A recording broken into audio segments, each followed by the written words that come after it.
take yourself away from doing the business and think more about the business. The more that you let yourself be impacted by noise around you, the less time you actually have to critically think about what the business needs you to focus on and do, and importantly, execute on. Welcome to the Business Behind Your Business, conversations to help your business grow and thrive. Hi, I'm Paul Sweeney, founder of Pretium Solutions, chartered accountants and certified business advisors, hosting the Business Behind Your Business.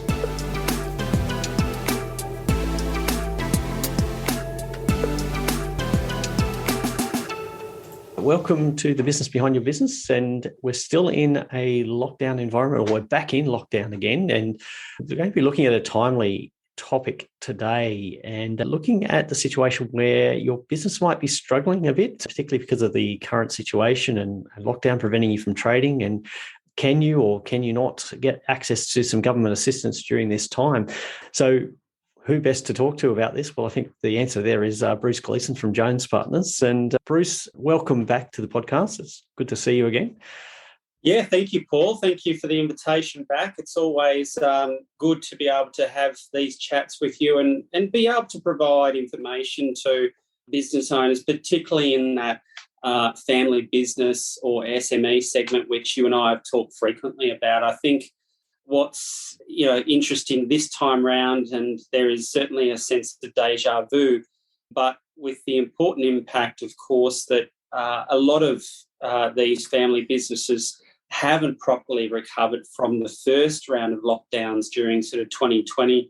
And there's also not a lot of positive signalling about when we might come out of this second round of lockdowns. And I think that's really, even as a business owner myself, what I sort of constantly struggle with in a mindset that, well, how do you plan when you're not sure sort of when, the finish line is going to appear in front of you? Mm-hmm. And I think you've mentioned it already, that we are at a stage where it's the second time around and most businesses haven't recovered, and cash reserves are really running dry. So some people are going to be looking at this situation and saying, well, what should I do? Should I keep going with my business? Are there options available to me to get through this if I can't get some assistance? Who do I turn to? Who do I trust? Yeah, well, I think the very first thing that business owners need to do is take themselves out of the business for a moment. And by that, I simply mean by taking themselves out of the picture or out of the doing of the business on a day-to-day basis, they can actually think about where the position of the business is at in a rational and calm manner. Now, that doesn't mean that they need to take themselves out of the business for a week. It could be, and in the midst of this whole lockdown, there's lots of people walking around the street, there's lots of people running around the street, there's lots of people cycling around the street. And it could be that that's the opportunity to be thinking about the business without actually being in it. And I think even in normal business operating conditions, you and I would encourage business owners to be thinking about the business as opposed to always being in it, because that is actually when the best ideas and the best planning actually sort of can be done. And so notwithstanding the somewhat sort of difficult predicament that businesses are in at the moment, the very first thing I think that they should do is take themselves out of the business and think about what's going on, think about what they've had to confront in the past, and then be able to say, okay, there's two fundamental questions that need to be looked at, I believe. Is one, particularly for the smaller family businesses, how are they feeling about the future, firstly? And that's both a subjective and objective question. We'll deal with both of those aspects. And the second thing is, what other resources do I need around me to help me with both of those aspects? So I think even the most disciplined business owner, finds time to think about the business. And there's never more critical time than now to be doing that. In terms of that subjective and objective assessment, the subjective really is the business owners looking at themselves, having come through, as we just touched on a moment ago, not having fully recovered from the first round of COVID, really what kind of energy and enthusiasm do they have to get through this current lockdown phase? Because the reality is that we know that family businesses inherently run off the emotional drive of the business owners. And so there does need to be a fairly honest assessment of that, and not one that is really, really short term. There has to be a subjective view taken on the basis of how they're feeling now, but importantly also looking at how they were feeling as we were coming out of the first sort of COVID lockdown period, and there was a level of momentum that businesses were getting back again. I think human beings are interesting in that we all, in, I guess, darker periods, we tend to become very short-term focused, and we need to always be thinking, okay, once we move beyond that, what does it look like? So that's the first thing, subjective. And objective assessment is really looking at what is the financial position of the business as it presently stands? What hit did it take during the first round of COVID? And what might it need to get through this second round of COVID? And therefore, I think the objective assessment needs to be a lot more short-term focused, because really what our role as advisors is to do is to help work with those businesses to get them through this next sort of 6 to 12 month period, still with an eye though on knowing that there's probably been a lot of debt that has been deferred from the first round of COVID and may even be deferred from the second round of COVID. So we do also need to factor in how that might play through once we move out, because there's still real debts that the business will need to have a focus on. Mm. Yeah, and so I guess a lot of businesses are at that stage where a lot has happened very quickly, and they haven't, I guess they've sort of been formulating their plans for the next 12 months, but have had to put all of those on hold. So how do you take that assessment when you don't know when your income's going to start again? What's your thoughts on that? Well, I think for different businesses, it's going to require slightly different adaptations. There's been a term sort of used during a phase, the initial phase of COVID and this sort of second phase, which is agility and the ability to pivot. Now, all of those things are nice sort of buzzy words, but I think fundamentally, when you don't have a lot of certainty around what your future revenues look like in the short term, you have to then take quite conservative views when you're looking at the objective financial data. And if those conservative views are that there's either no revenue or very little revenue, then they are obviously your worst case scenarios, but that should be the starting position, I dare say, so that you can work out what level of cost you can then manage against that sort of benchmark, overlaid with what government support is available to assist in that as well.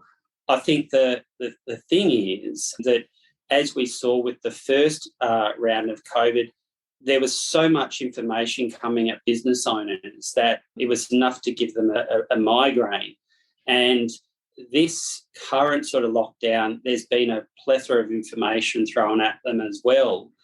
And that they, some of them will be able to assess whether they're eligible or not themselves, but some of them should ideally at least reach out and check with their professional advisor about what they may and may not qualify for. And indeed, there's going to be instances where, notwithstanding the assistance and the way that they've designed the support packages, that there'll be some businesses that, even though probably ought to qualify, they won't for one reason or another, and they will fall through the cracks. And I think, so against that objective assessment, it's important for the businesses in the short term to understand what support is and isn't available to them, because that will factor also into this objective assessment of the viability in the short term. Yeah, and I think that's where probably some of the uncertainty is playing on the minds of a lot of business owners, because we looking at the New South Wales situation, we had the announcement. We moved into lockdown 4 weeks ago, and the announcement was going to be that there's some funding available. But the first batch of that funding, the applications came open on the 19th of July, and it wasn't really until the 19th of July that we actually got some clarity about the eligibility criteria and how you actually measured whether you were entitled or not. And there's still some vagueness in there. So that uncertainty makes it hard to plan going forward. But the other thing there is that there's probably 11 different aspects to the New South Wales aspects or payments, or assistance with waiver of debts.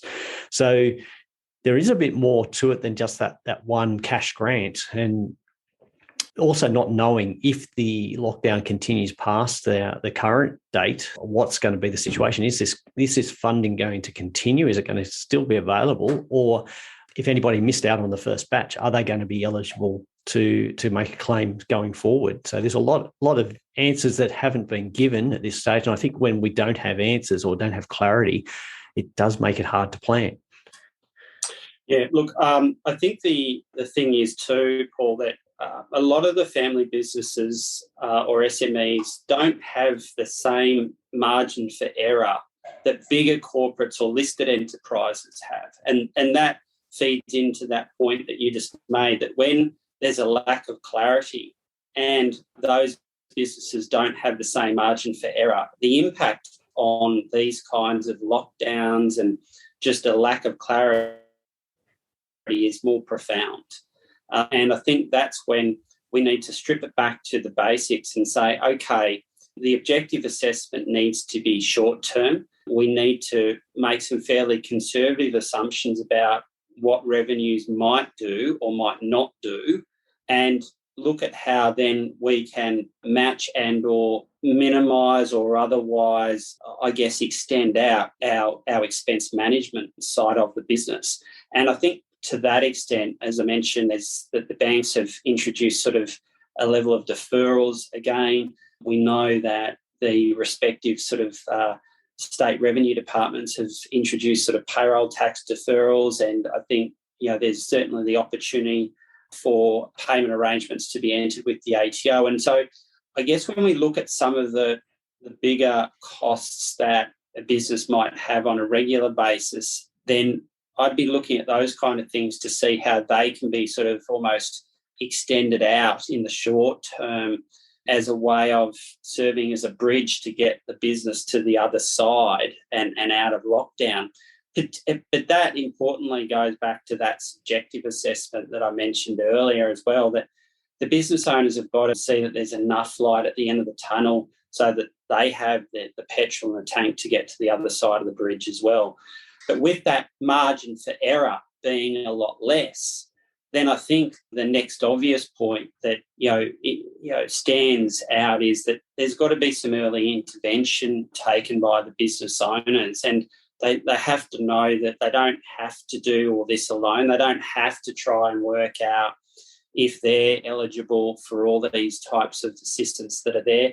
They should reach out to their professional advisors and take that help and assistance. And if that means that there needs to be some further consideration around the position of the business, then it enables a crisis plan to be able to be articulated. Now, you and I have talked before about crisis plans, and some listeners of this podcast might say, oh, that sounds like a really detailed document. No, it doesn't need to be a detailed document. It just needs to provide a roadmap forward for the business, because I think what do we know? What do I know from my experience? I know that stressed business owners tend to make poor business decisions, and that's not because they want to. It's just that they're stressed. Whereas if there's a plan or a crisis management sort of plan, even if it's a roadmap, then they've got something to help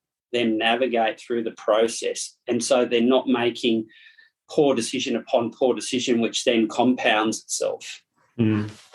I guess there's some similarities to, an emergency department where people come for treatment. I guess the first thing is you're not going to give somebody that's just rocked up to emergency a health and fitness plan for the next 12 months without addressing the immediate impact. And I think the first thing we've got to do is put those Band-Aids in place or the advantages with what assistance is available. Make sure you capture that as quickly as possible, and then look at what can be done in the business. So I know a lot of businesses that we've worked with have actually changed, and I'm avoiding that pivot word, but I've just mentioned it, by changing the way that they deliver the same kind of product or service. So look, I've mentioned this in other discussions, like where we have, say, a tattoo artist who wasn't able to do any physical work, was able to do some merchandising of some of their designs and artwork, repurposing the same content. We've seen, people go to online lessons or online coaching rather than face-to-face. We've seen a lot more click and collect type arrangements where the processes have been streamlined. Now, it's not too late to do some of those things if you haven't already put them in place. But the first thing is you've got to treat the hemorrhaging. I think you need to have a look at, what are your expenses? What can you defer? What can you eliminate at the moment? And then build a plan for what you're going to do going forward. But I think it's easy to get overwhelmed, and we try to get people to focus on just one or two things that they're going to do really well, that they're going to fix straight away. But that might still not be possible for some businesses.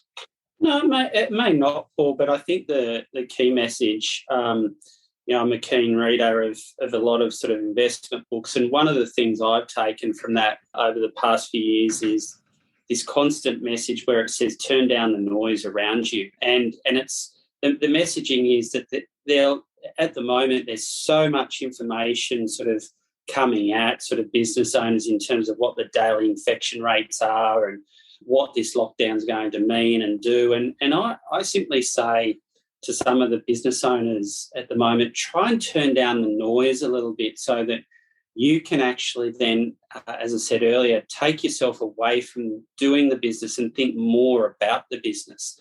The more that you let yourself be impacted by noise around you, the less time you actually have to critically think about what the business needs you to focus on and do, and importantly, execute on. And so, in these days where everything is in front of us in terms of social media or the internet, I do sort of say that we're all at times guilty of that, but we do need to be reminded to dial down the noise a little bit and just focus on what actually we need to do as business owners, and make sure, particularly that the key staff that are critical to your business understand what you're wanting them to focus on as part of this also objective assessment to work out how the business gets to the other side of the bridge. Because I think that's the other point here, is that notwithstanding that some of these businesses have worked out a different way to maybe repurpose their services, as you've said, at the end of it, your key employees will also and should also be used to help develop other ideas to see how those services can be repurposed. You don't have to be the one that is coming up with everything. And I think if it's the one thing we've seen through COVID is that your key employees do genuinely want to help the business owner, and you've just got to be prepared to have those kinds of discussions with them and invite them into the tent, so to speak, and you'd be surprised where that might get you. Mm-hmm. Yeah, so you don't have to do it alone. Like, I think a lot of small business owners, because it has been their baby, it has been, the service, the process has been designed around how they want to do things, how they want to deliver. They've sort of built in that I guess dependence or on the owner, and using your employees and other advice to look at what you do objectively and say, hey, there's a better way, or we could also do this as well, is certainly beneficial. I think, Paul, the other point is that, it goes back to my comment of two comments about early intervention and proper help. It's a bit like using a medical analogy, dare I say, during the second phase of COVID. You want to go to your doctor when you feel like something's not quite right with yourself, rather than putting off for 12 or 18 or 24 months and just putting it down to, oh, look, I was just not having a good week or something. So, the earlier that you take some steps to try and correct or work out what course of action needs to be taken within the business, and that's done with getting proper external assistance, then you've at least got, as I said earlier, that roadmap, that brief crisis plan to sort of help you get through that period. And I can't sort of emphasise that enough, that the number of times I've seen over the 25 years that I've been doing this work, that particularly family business owners, they think they've got to own everything. They think they've got to own all the problems and therefore be responsible for owning all of the solutions, and you don't need to. Mm-hmm. Yeah, no, that's a very good point. Yeah, absolutely. So now, we don't want to dwell too much on this, but Bruce, there's going to be a number of businesses out there where the owner has gone through this subjective and objective assessment, and they've decided that it's time to pull up stumps, it's time to close down the business. What would be the process that somebody should consider? I think the first step really is, once they've gone through that subjective and objective assessment, and if at the end of that, sort of they need to get an initial assessment, then certainly most firms like mine do provide that free consultation where really it's about them getting information about the process. And one of the key questions, Paul, that I ask all the time is, what do you think needs to happen? Now, they may not use the technical words that I might be familiar with, but I guess importantly, that question is important because it can actually then tease out quite properly what's in the front of their mind. And that can lead to either maybe a discussion that, oh, look, I came here thinking I needed to maybe look at putting the business into some form of external administration, but look, why don't I go away and work with my other advisors and try and look at A, B and C, and then I can have you on call if those things don't go to plan.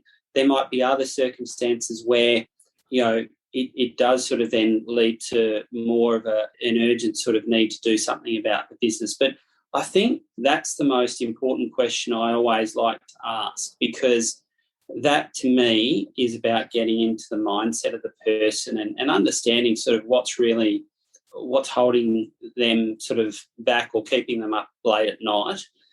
And I think, the key is not just having one eye on, I guess, what's keeping them up at the moment, but for me as a professional then saying, okay, well, what liabilities, particularly with some of the personal liability that now sort of extends to directors of family businesses, what eye do we need to keep on that and help sort of mitigate that exposure as well, so that they're aware of it? Because I guess whilst we've seen during COVID the ATO in particular take a fairly accommodative stance in relation to business debt, it doesn't take away from the fact that there's still a personal liability for pay-as-you-go, for superannuation, and from 1 April last year, GST. So that is something that, business owners still need to be mindful of, and that, that debt of itself doesn't go away. It might get deferred, but it doesn't go away. And so I think it is about, helping the family business owner when they maybe want to have that conversation, try and just focus them in on what are the key things they need to think about. But, I think inherently we've got a position at the moment where even in this second wave, just prior to that, the ATO were saying to certainly our industry that they were maybe not quite sort of moving the dial from too much from that accommodative stance to a recovery stance. And I suspect that what might happen now, Paul, is that they'll probably sort of move the dial left a little bit back to that accommodative stance, which, to some extent, is quite understandable. But I think, we just need to remember that those debts don't actually go away.